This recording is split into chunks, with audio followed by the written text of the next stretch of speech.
In today's podcast, we're diving into the innovative world of the Upland Metaverse and its latest creation, XStacks.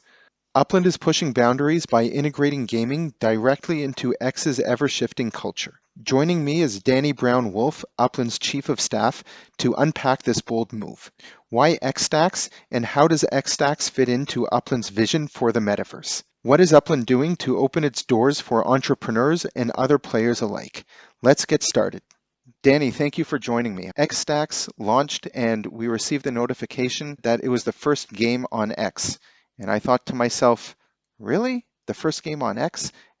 Gaming's everywhere, but it hasn't been on X. Can you talk a little bit about how you came to build a game on X and be the first ones to do it? And what is XStacks? For sure. So XStacks, you guys already know, it's a 3D mini game. Mini games are played by 1.95 billion people around the world. Basically, anyone who has a phone plays a mini game one time or another, right? ADD people like me, while I watch a movie, I play a mini game at the same time. I know a lot of people like that, or just when in between things to get a bit of a distraction or to even think. So the concept of mini games is super popular. And we know this. And when Upland had when we created the developer tools to allow any developer to build on Upland, we were actually expecting a lot of mini games, which didn't happen. Like most of the games we got were like very Upland specific and strategic. And we're like, oh, that's so interesting that that's what they decided to build. But so we also looked at like general trends in the industry from two perspectives. One, from a platform distribution perspective, right? Because Upland, we advertise on the social networks, TikTok, Meta, X. A lot of our users, probably a lot of your listeners, probably came through an ad like that. But we publicize ourselves through partners for user acquisition, but we're always trying to also innovate in ways of getting user acquisition and getting eyeballs on games that would eventually say, like, the goal is for someone to see a fun game loop. Let's like blank on like what it is, right? And then be like, oh, this was created by Upland. Who's Upland? What else do they have? Oh, their biggest game is like a metaverse platform that's like a strategic game. That's so cool. Let's check it out.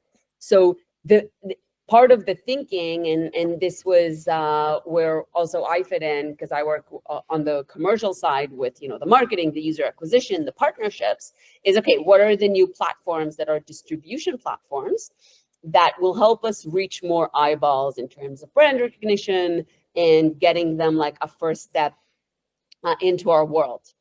And the concept of mini games in Web3 in particular really took had a big hype around Telegram and Tone, who were the first ones to have a large social platform to allow for mini games. And a lot of them were like incentivized and tokenized. And that was really the big boom for Tone as a platform with Web3. And we saw it, and we were always in the back of our mind and, you know, in our roadmap thinking, okay, like, should we do something on Tone? How can it make sense for Upland? And the kind of games that were on Tone, and also the user base.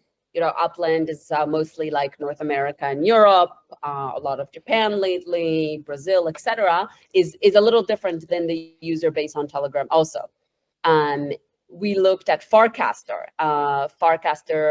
Warpcast basically is a social platform of decentralized Farcaster, and it's completely decentralized on Base. A lot of really interesting projects came out of it. They actually have very supportive platform and developer tools for mini games called frames that would allow us to really easily integrate and do it, but their distribution is relatively small, of course, in comparison to X.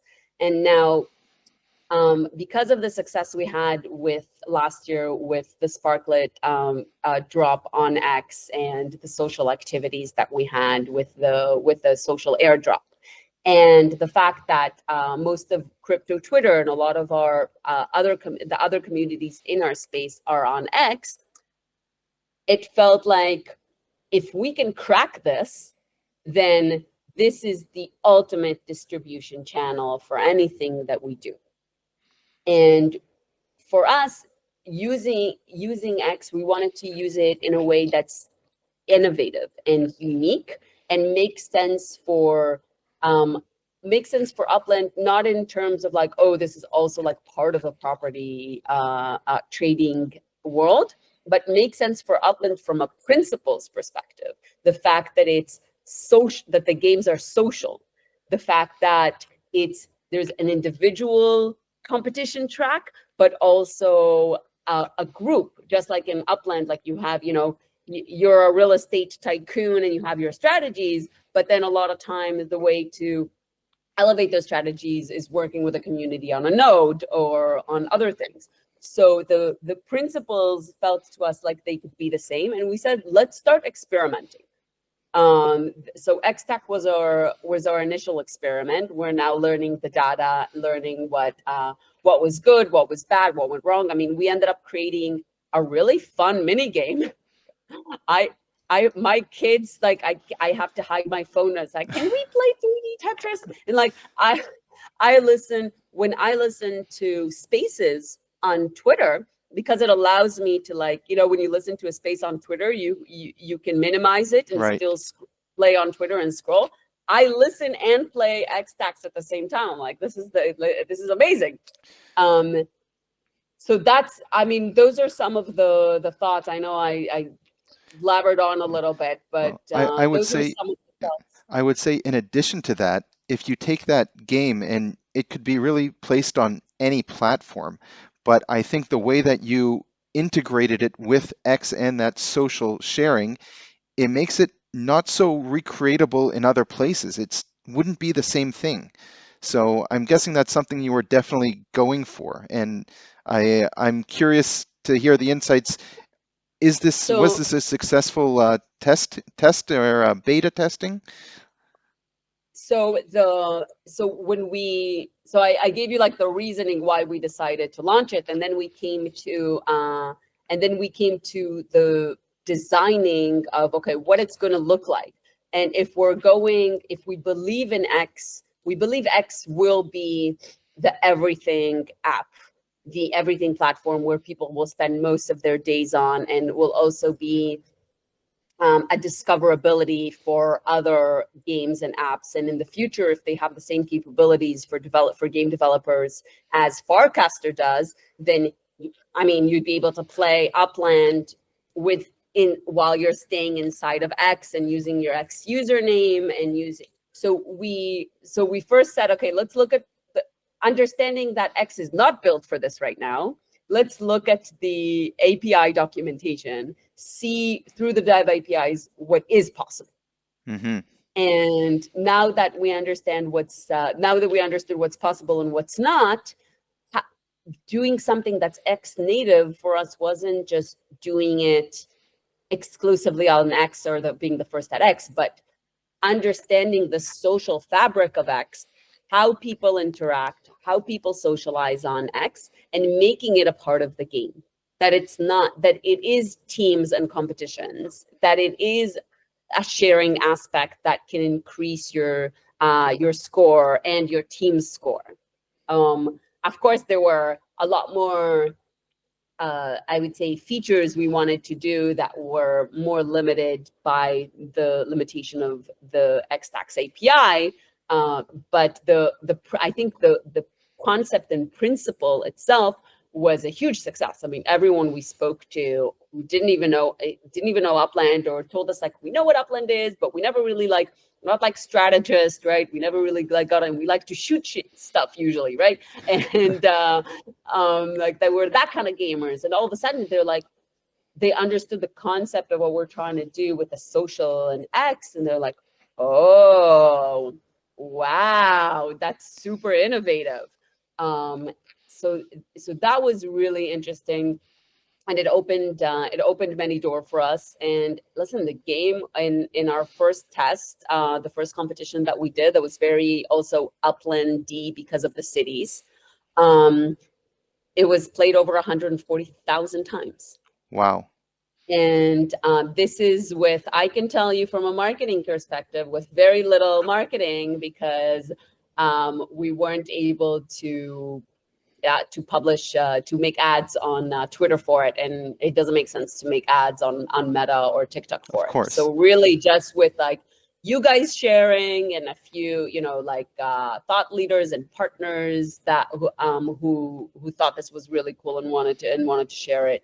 So yeah, that was for our test. That was really great. Yeah, this I see it as a natural evolution of what you did with you had mentioned the airdrop platform, where it was us just sharing other tweets and whatnot, but now we're playing a game and we're sharing that we passed these levels. So we can really see the evolution and the building of how you guys are developing and pushing forward with these new and innovative things on the platform. So that's great to see. You had mentioned all these new people that you're talking to and exposing them to XStacks and now Upland. But what would you say to players who originally started playing Upland back in 2019 and 2020, where they're looking at this game XStacks and they say, that's not really what I signed up for. I started to play Upland because it's a property trading game and that's what I really enjoy. And now there's XStacks and now there's cars, and now there's all sorts of other things that Upland has now created, which may seem so far away from the original concept of what Upland is. Can you talk a little bit about Upland's vision and how XStacks and all of these other things that are now being developed fit in with the original concept of property trading? For sure. So Upland was always envisioned to be a platform, and the property trading aspect of it is the basic of it. Think of it like we've always aimed, and this is what we always say: the largest on-chain economy, right? The largest open economy um, online. And when you think about an economy, and especially one that's based on the real world, then that economy has layers to it that are very similar to Upland. So if you think about the economy of a city, okay, then you have the real estate layer, because you have the real estate investors and the real estate owners and the ones who develop the ones who develop the city. And only then on top you have now the businesses. So you have people who just like in Upland have either their stores where they sell meta ventures, that they sell either secondary market items, or factories and creators and UGC creators who sell what they create. that in that another layer, sorry, another layer to the economy. And then we opened up the dev tools. The idea is, okay, now think about it as both the gateway to services, but all the gateway is the basis for it is still the property and the economy and the fuel of the economy. And when we move to something like when we test things like XStacks, we're trying to do two things.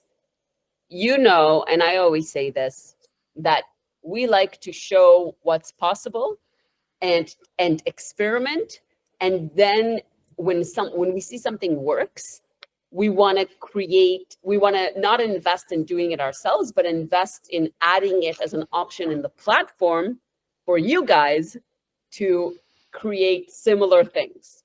Right. So just like we did with the UGC items, just like we did with the carts, just like the vision of also like car design and of course blueprints, etc. So like we start something, we experiment, we see that it works, we see that there's market value to it, And then our goal is to hand it over to the community, to the builders, to the creators, and give them the tools to do it themselves, and of course abstract as much as possible, so especially with new AI tools, so anyone can do it. And so that was one of the thoughts with XStacks. It's like, okay, like how can we show that um, that mini games can be part of the Upland world. What connects them is, of course, the fuel of the world, which is Sparklet, and it's really just the beginning, because that concept of what I'm saying with UGC can go many ways. Like, again, we're in the brainstorming stage of where to take it next and analyzing the data. But what if those kind of games can be created by users, or what if certain levels can be created by users, or what if we can it's the brainstorming of it and how it can connect back to Upland is something we're always working on and thinking.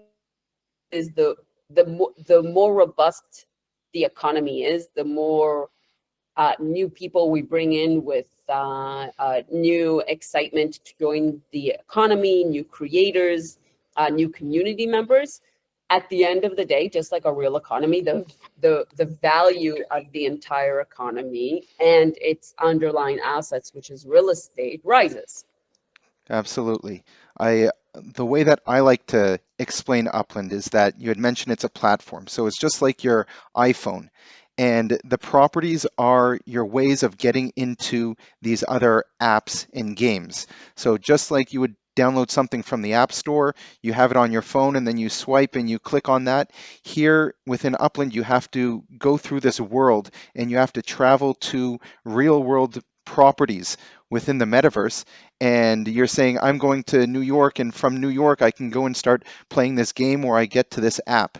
So I feel like when I talk to some of my friends about what I'm doing, they also don't initially understand it. But this whole blockchain is still very early, and the metaverse is still very early, that once you show them what is possible, then it starts to click. But And you there know is what's this and big hump to get over.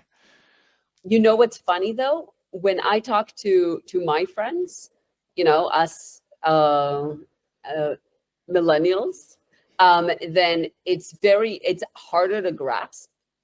But when I talk to my kids, or like younger kids, like Zoomers and down, about this, the kids who grew up with Roblox, it's so intuitive to them. Like, oh, of course, a world that has an economy where it's like my point of entrance to discoverability of a lot of other things. Hmm. It's like it's as intuitive to them as the concept of going down New York and going to different stores.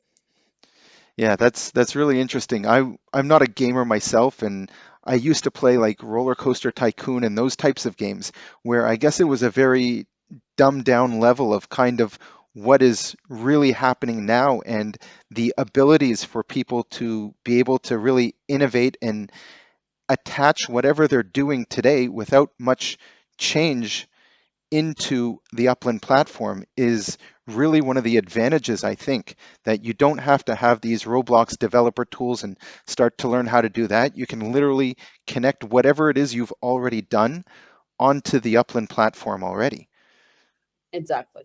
Exactly. And the more we're able to also connect with other platforms like Twitter, and such, and other ecosystems, I think that will even make it more robust.